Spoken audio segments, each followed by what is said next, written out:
Moving to a new country comes with a set of challenges. I moved to Mexico 2 years ago, and just last year I relocated to Puerto Vallarta, Mexico. I love this city and it is so friendly to expats, but how do you find an apartment here? That's what I'll be covering in today's video. Hey travelers, my name is Juliana and that's my husband Martín. We've been traveling around the world for 4 years and fitting it into our lives any way possible, whether that be volunteering in hostels, working on cruise ships, taking short weekend adventures, or living as expats working remotely. Our goal is to show you how to have unique and memorable trips no matter what your circumstances. I hope you guys are doing well, and I am so excited for this video. I've gotten a lot of requests for it over on Instagram. You guys want to learn how to find an apartment here in Puerto Vallarta. I actually have some really helpful tips to share because finding an apartment here is totally different from finding an apartment in the US. In this video, I'm going to share how you can find apartment listings, our favorite and least favorite neighborhoods to live in, the typical price of an apartment, as well as a couple of helpful tips if you're moving here. Let's get started. Okay, how do you find apartments in Puerto Vallarta? There are a couple of resources that I've had a lot of luck with. My first and favorite one is Facebook Marketplace. I really like that you can filter through here to determine the price of the apartment. You can actually see all the apartments on a map, and you get to read a little description about the apartment. If you find a listing you like, I recommend messaging the lister to ask if you can come visit. I've had a lot of success with being able to visit listings the day of or even the next day. Just make sure you read the description fully and ask all the questions that you have before you commit to choosing an apartment. Make sure you're figuring out if electricity, water, Wi-Fi, furniture, and all that stuff is included. I have been able to find a lot of success in finding furnished apartments here, thankfully, which is great because I don't have any furniture to furnish a place, and that's not something I'm interested in doing right now. Also, if AC is important to you, make sure that is listed on the listing, because if they don't list it, that means they probably don't have it. Another great local option for finding apartments is Mano a Mano. That's basically like the local newspaper or Craigslist. They have an online website where you can look through, and they post about, I think, once a week. This is a great resource for finding all sorts of things. You can find jobs on this website, but you can also find apartment listings. The next option is Airbnb. I say this is probably the best option for when you're first moving to Puerto Vallarta and you just need somewhere to be settled for the first month. Actually, the place we're in right now is an Airbnb that we rent on a month-to-month basis. Of course, the downside with Airbnb though is that it is a lot more expensive than if you were to find an apartment elsewhere. But a lot of the apartments are super beautiful and really, really nice. And I also like that I don't have to worry about paying for electricity. I actually do have a tip for you though on how to lower the price. We actually moved here in July, which is low season, and are really, even though it's super hot and humid, it's a great time of year to move to Vallarta to get a good deal on things. We actually ended up messaging the Airbnb host and asking if they could provide us a discount, and told them that we are well aware it's low season and that we've actually lived in the area for a while, so we know how things work. And they were actually able to discuss with us offline. And since we were going to pay completely with cash, the owner gave us a fantastic discount and saved us a lot of money. Of course, though, this is risky because you don't have the protection of Airbnb in case things go wrong. So I do recommend you do get a contract of some sort with the owner to make sure everything is good. Lastly, another great method for finding an apartment is just walking around on foot. You'd be surprised by how many places don't list online at all anywhere, and they only just put signs in front of their place to show that they're for rent. So you're going to look for Se Renta signs. That means that that building is available for rent. And likely you're going to have to call the phone number listed on the sign, so this might not be great if you don't speak Spanish that well, because you never know if the person answering the phone is going to be able to speak English, but you'll be able to find some great deals that way. And another benefit is, of course, you can choose the neighborhoods you want to live in, walk around the area, and see how things look on the street. So that's a great way for finding an apartment. Next, let's talk about neighborhoods. Personally, my favorite neighborhood that I'm always telling people to move to is Cinco de Diciembre. I love it because it's in downtown, but in a more quieter area. It's just walking distance from the Malecon, and there's tons of cute cafes and hidden gems. I love that there's still a lot of locals that live there. It has a great vibe to it. And it's a lot more affordable than the other side of downtown in the romantic zone, for example.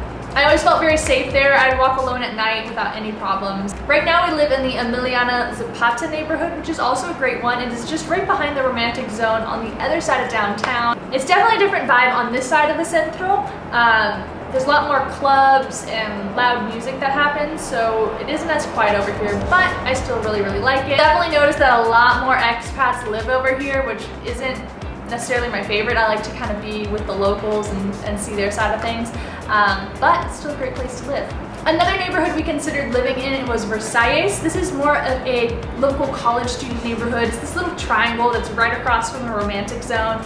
Lots of cute cafes there and up and coming restaurants. The only downside is it's not as close to downtown, but for some people that's not important to them. You can easily get to downtown though with a 10-minute bus ride. One benefit of Versailles' rent is definitely a lot cheaper over there, and it's still a pretty safe neighborhood. Areas to avoid. Now, I hate to put down a neighborhood. I feel really bad doing it. I do find Vallarta pretty safe in general, but the neighborhoods that I would avoid: El Remans and Las Penas. Those areas are just behind the Emiliano Zapata market and the Emiliano Zapata neighborhood. I would say once you go behind the Emiliano Zapata market, the further back you go, the more kind of dodgy it starts to get. So I would avoid those neighborhoods. There's some great deals though and some really beautiful apartments, but for us, I just didn't feel comfortable being there by myself. If Martín was out. This just in, this was not part of the script. Martín has some additional neighborhoods he'd like to recommend. Which one did you talk about? I already talked about Cinco de Diciembre, Emiliano Zapata, and Versailles. Fluvial? Fluvial is a great one for families, and it's a little bit further away from downtown. That's right. If you have a car over here, I think that's a great place to live.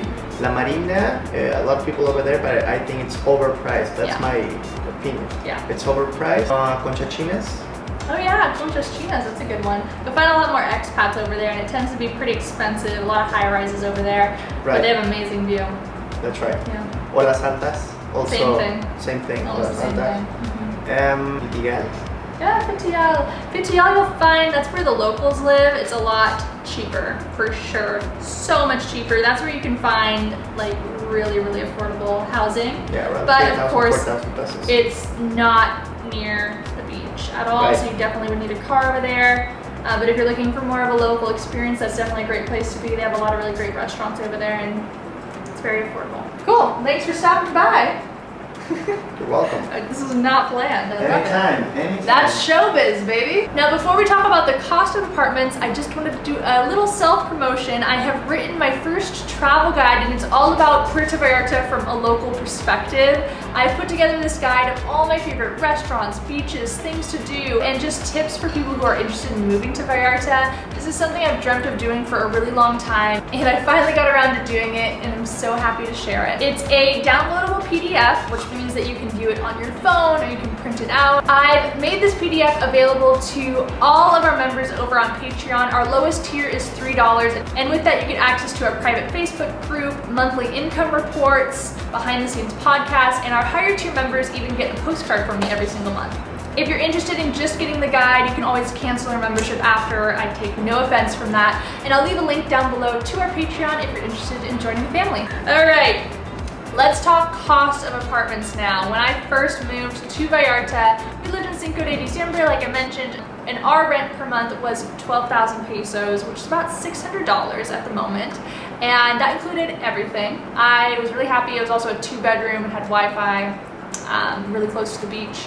So I found it to be definitely worth it. But when Martín's coworkers found out where he lived and how much he was spending, they were like, oh my god, that's a lot of money, but it's because you live in downtown. And they told him that you can even find apartments around $3,000-4,000 if you're willing to live further away from downtown. A lot of his friends lived in Fitial, so you could find things a lot cheaper. Depends on how budget conscious you are. And on the other end of the spectrum, I know a lot of retired people who do live here can spend upwards of $1,500 a month, even up to $3,000 a month. It's insane. Of course, there's always going to be a market for those kinds of people, and there's some really nice luxury buildings. I wouldn't recommend doing that though. You can find just as nice of a place that's not going to cost that much, but I wanted to throw it out there that there sometimes is places that expensive. I'd say for if you guys are like me, you know, in your mid-20s and you like to be in the center of things, you like to be near the beach, you like a nice place that's gonna have a nice kitchen and everything, I would expect to pay between 12 to 18,000 pesos, so like $600 to $900 per month. That's just like a good estimate that I can give. You can find plenty of options within that price range. I do have a few other tips if you are interested in moving to Vallarta. First is to join the Puerto Vallarta Everything You Need or Want to Know Facebook group.